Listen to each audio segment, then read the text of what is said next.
I've noticed a problem that I haven't seen talked about very much in phases 4 and 5 of the MCU. We already know about the very common ones being quantity over quality, a lot of plot threads to follow, no true sense of direction, and a lot of other things, but I'm not going to talk about those today. I've already detailed a lot of that stuff in my own MCU Burnout video, so be sure to check that out. I'll have it linked down below.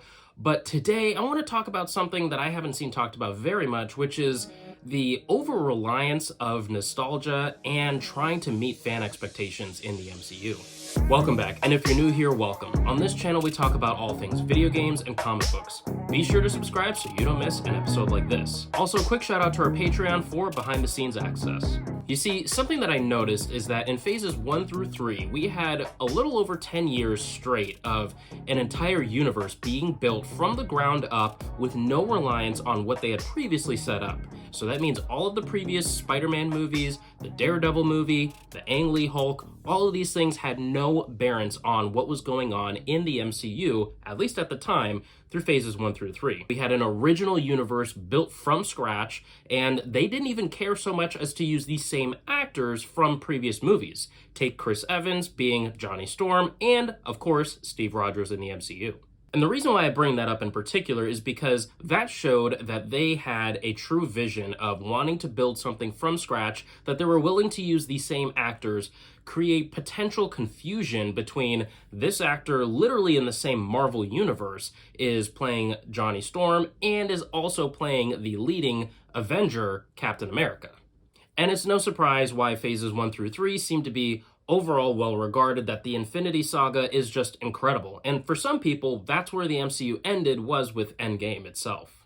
But something that I've noticed in phase 4 specifically is an over-reliance on nostalgia. Now, that's not to say that all uses of nostalgia were negative. There were definitely good use cases in No Way Home with bringing Andrew and Tobey, and some not so necessary, was cool to see, but unnecessary uses of nostalgia, like bringing in Professor X with the iconic yellow hover chair that we saw in Doctor Strange Multiverse of Madness. Even in upcoming projects, we're going to be seeing Hugh Jackman return as Logan Wolverine, and not only returning in the same role in Deadpool 3, but he is also going to be wearing the iconic yellow suit. All of these things are exciting to see on paper, but where the problem kind of comes into play is the over-reliance of nostalgia, especially in such a short time span. All of this has happened in the last 2 or 3 years, and the problem is that it's starting to take precedence over actually telling a good story. Now, this isn't to say that everything is negative. Like I said, we've seen good cases in No Way Home with bringing in the 2 Spider-Men that we had previously had in the other movies. This was a particularly good use of nostalgia because, for one, it brought in a lot of people that had previously seen Tobey's Spider-Man, Andrew's Spider-Man. They resonated with them and they just wanted to see them come back in live action. And so it was great for that crowd that particularly wanted to see the older Spider-Man. But it also had a good use in they weren't just there for nostalgia's sake, they had an actual purpose in coming back, which was to further the plot and helping Tom's Spider-Man actually grow into being the Spider-Man that is probably, in my opinion, the closest representation of the comic-accurate Spider-Man in live action.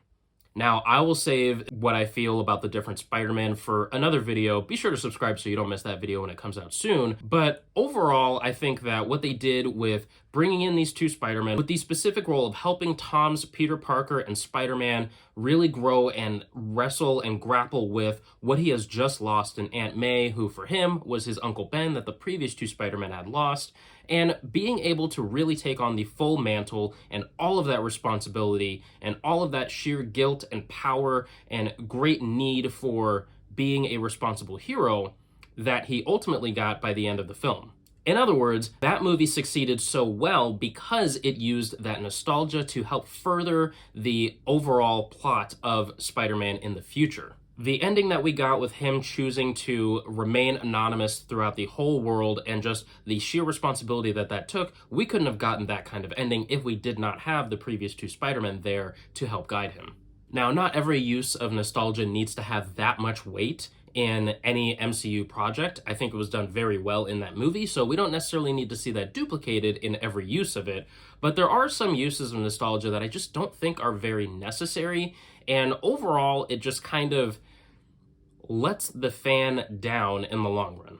Here's what I mean. And one example how I can see that the nostalgia has really negatively affected that is in the particular theory that maybe in a future project, potentially Secret Wars, we'll see Chris Evans return, not as Captain America, but as Johnny Storm. Now, if somebody had told me that 5 years ago, I would think, oh man, that is insane. I can't wait to see it. I've never seen that kind of universe-shattering crossing over of different universes into one movie, and it being in such a massive machine like the MCU. That would be great. Sign me up for it. But now that we've seen that in such a short time span, multiple times in the MCU with phases 4 and 5, it's almost to be expected that in some capacity, Chris Evans will return. I would imagine as a Johnny Storm, maybe something silly and exciting for the moment, but overall, it's not going to leave that much of a legacy mark that it would be like with Andrew and Tobey coming back in No Way Home.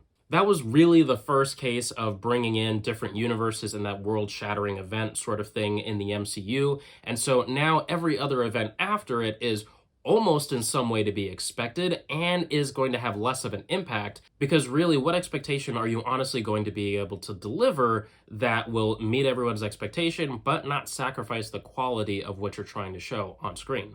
But maybe you haven't seen my MCU burnout video, be sure to check that out here, and check out this playlist of all of my other thoughts on the MCU. I'll catch you in the next video. Peace.